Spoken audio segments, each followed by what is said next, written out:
Arĩ gĩikaro-inĩ na andĩki a mohoro thingira-inĩ mũnene wa iregi wa Sagana, President Ruto nĩ augire gĩtũmi gĩa gũbuta wĩra ũrĩa ũrarĩ minister wa ũruti wĩra wa mũingĩ Justin MUTURI nĩ kumana na kwaga kũruta wĩra na njĩra nginyanĩru na atĩ ona MUTURI nĩ amwĩrĩte ndangĩhota. Kibaki alibadilisha mawaziri when it was necessary.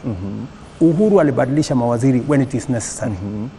When it is necessary, I will change ministers because it is my prerogative.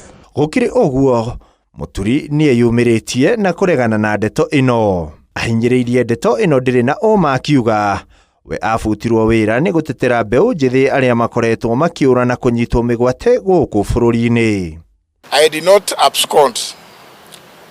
Ruto fired me over my stand on abductions and extrajudicial killings.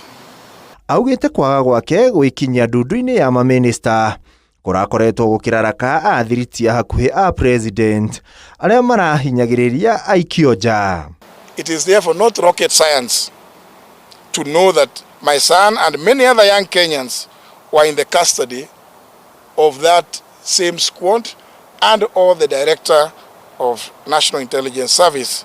Ona gũkĩrĩ ũguo, MUTURI akiuga ndegũkira angĩkorwo maũndũ maya matigũtacũkirio ikinya na kũmahukia kaimana bũrũri-inĩ. I dare say this, if the intention was to silence me, unfortunately, they have dialed the wrong number. Handũ-inĩ ha Inooro TV, rĩtwa rĩakwa nĩ Ikua wa Boshi.